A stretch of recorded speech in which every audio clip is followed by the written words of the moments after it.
PG pharma மூலமா நிறைய விஷயங்களை உங்களுக்கு அறிமுகப்படுத்திட்டு இருக்கோம். இன்னைக்கு உண்மையிலேயே நீங்க எல்லாருமே இந்த வீடியோவை பத்திரப்படுத்தி வைக்கக்கூடிய ஒரு அருமையான விஷயத்தை தான் சொல்ல போறேன். இன்றைய காலகட்டத்துல பாத்தீங்கன்னா நிறைய இடங்களை நீங்க கேள்விப்பட்டிருப்பீங்க. இந்த குழந்தை இல்லாம இருக்காங்க. நம்ம நிறைய பேர் பாத்தீங்கன்னா குழந்தை பெத்துக்கிறத தள்ளி போட்டிருக்கான்னு சொல்லிட்டு இருக்காங்க. பட் ஆனா ரியலா என்ன அப்படிங்கறத நீங்க போய் பார்த்தாதான் தெரியும். இன்னொரு விஷயம், கல்யாணம் பண்றதுக்கே கொஞ்சம் தள்ளி தள்ளி போட்டுட்டு இருக்காங்க. இதுக்கெல்லாம் என்ன காரணம் அப்படின்னா, நிறைய காரணங்கள் இருக்கு. அதுல முதன்மையா இருக்கக்கூடிய காரணம் என்ன அப்படின்னா, அவங்களுடைய வாலிப வயதுல அவங்களுக்கே தெரியாம செஞ்ச சில தவறுகள் மூலமா அவங்களுடைய சக்தியை இழந்திருப்பாங்க. சோ இப்போ அந்த சக்தியை இழந்திருக்கிறதுனால திருமணம் செய்யறதுக்கு பயப்பட்டுட்டு தள்ளி போட்டுட்டு இருப்பாங்க, காரணங்களை சொல்லிட்டு இருப்பாங்க. சோ அப்படியே திருமணம் செய்து கொண்டால் கூட என்னன்னு புரியாம அந்த குழந்தை இல்லை அப்படிங்கிறதுக்காக வெவ்வேறு இடங்கள்ல போயிட்டு நிறைய செலவு பண்ண, உண்மையான அதுக்கான காசு என்ன காரணம்ங்கிறத கண்டுபிடிச்சாங்கன்னா ஈஸியா நிவர்த்தி பண்ண முடியும். அது மட்டும் இல்லாம அவங்களுடைய கை கால்கள்ல அசதி, பயம், வெட்கம், படபடப்பு, உடல் சடால்னு வெடிச்சுட்டே போறது, இரவுகள்ல கெட்ட கெட்ட கனவுகள் வர்றது, இதுக்கு மட்டும் இல்லாம நோய்கள்ல கூட பாதிக்கப்பட்டிருக்கக்கூடியவர்களுக்கு கூட இந்த மாதிரி இருக்கும். அது மட்டும் இல்லாம சர்க்கரை நோய், ரத்த அழுத்தம் இருக்கிறவங்களுக்கும் ஏற்படக்கூடிய அந்த சக்தி குறைபாடுகளுக்கும், நம்ம திருமணத்திற்கு முன்னாடியோ அல்லது பின்னாடியோ திருப்தி இல்லாத நிலைமையில நிறைய விவாகரத்துகள், அதே மாதிரி நிறைய மனக்கசப்புகள், சண்டை சச்சரவுகள், இந்த மாதிரியான பிரச்சனைகளுக்கு எல்லாமே இதுதான் காரணம். சோ எல்லா விதமான செக்ஸ் பிரச்சனைகளால சக்தி குறைஞ்சு போனது, இதற்கும் ஒரு நிவர்த்தி வேணும். ஜிம், பார், பாடி பில்டிங் இந்த மாதிரி செய்யறவங்களுக்கும் ஒரு மிக சரியான சக்தியையும் உடல் அமைப்பையும் நாங்க சொல்லக்கூடிய இந்த charger power tonic extent capsules கொடுக்கும். இது கிட்டத்தட்ட பாரம்பரிய முறையில பல தலைமுறைகளை தாண்டி உங்களுக்காக வந்திருக்கு. எந்த சைடு எஃபெக்ட்ஸும் கிடையாது.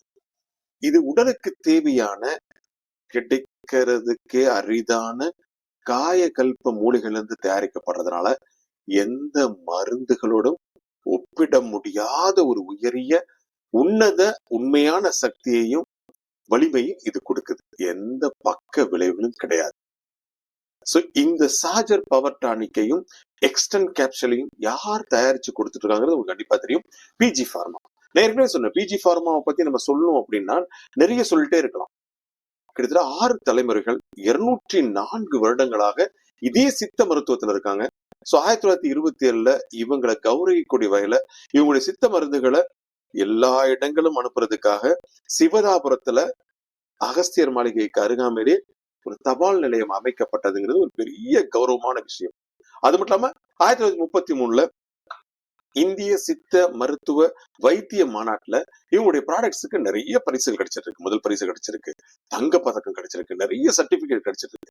அதனால 1937ல இங்கிலாந்துடைய 6ஆம் ஜார்ஜ் மன்னர் அவர்களுடைய ஒரு உயரிய விருதுன்னு சொல்லுவாங்க, அந்த விருது கார்னேஷன் மெடல் இவங்களுக்கு கிடைச்சிருக்கு. இந்த மாதிரி இவங்களுடைய மருந்துகளை அப்போதைய சென்னை கவர்மெண்ட்ல லைசன்ஸ் வாங்கி எல்லா முனிசிபாலிட்டி ஜில்லா போர்டு ஆயுர்வேத ஆஸ்பத்திரிக்கு டெண்டர் மூலமாவும் சப்ளை பண்ணிருக்காங்க. இந்த மாதிரி பல விஷயங்கள் இங்க இருக்கு. சோ இந்த தலைமுறையில இந்த வம்சாவளியில சார்ந்த திரு பி குருமூர்த்தி அவர்கள் பிஃபார்ம் முடிச்சுட்டு MBA முடிச்சுட்டு இதே கொஞ்சம் மாற்றி இன்றைக்கு கூட டெக்னாலஜில கொடுக்கலாம்னு சொல்லிட்டு நிறைய முறைகளோட அருமையா அந்த பாரம்பரிய முறை, அந்த பலன் எதுவுமே மாறாம இன்றைய டெக்னாலஜி படி உங்களுக்கு கொடுத்துட்டு இருக்காங்க. சோ இந்த எக்ஸ்டென்ட் கேப்சூல்ஸையும் இந்த சார்ஜர் பவர் டானிக்கையும் எப்படி யூஸ் பண்றது? சார்ஜர் பவர் டானிக் யூஸ் பண்ணீங்க அப்படின்னா காலையில இரவு 2 வேளையும் 5 கிராம், அதாவது ஒரு ஸ்பூன் வச்சுக்கோங்களேன், சாப்பாட்டுக்கு பிறகு சூடான பால்ல கலந்து சாப்பிடுங்க. ரொம்ப பாதிப்பு இருக்கு அப்படின்னு நினைக்கிறவங்க இந்த சார்ஜர் பவர் டானிக்கோட எக்ஸ்டென்ட் கேப்சூல்ஸை காலையில 1 இரவு 2 சாப்பிடலாம். அதே மாதிரிதான் அந்த எக்ஸ்டென்ட் கேப்சூல் இருக்கும். எக்ஸ்டென்ட் கேப்சூல் மட்டும் யூஸ் பண்ணீங்கன்னா நைட்டு மட்டும் 2 சாப்பிட்டா போதும். அதுலயும் ரொம்ப பாதிப்பு இருக்குன்னு சொன்னீங்கன்னா இதே மாதிரி இதையும் சாத்துக்கோங்க. அதாவது காலையில 1, நைட்டு 2 எக்ஸ்டென்ட் கேப்சூல், கூடவே சார்ஜர் பவர் டானிக்கையும் யூஸ் பண்ணி பாருங்க. ஒரு மாற்றம் உங்களுக்கு கண்டிப்பா கிடைக்கும். இனிமே நீங்க எதை பத்தியுமே கவலைப்படாம சந்தோஷமான வாழ்க்கைய, மகிழ்ச்சியான வாழ்க்கைய உங்களுக்கு மட்டும் இல்லாம உங்களுடைய மனைவிக்கு மட்டுமல்லாங்க, உங்களுடைய குடும்பத்திற்கே நீங்க கொடுக்க முடியும். மீண்டும் சந்திப்போமா?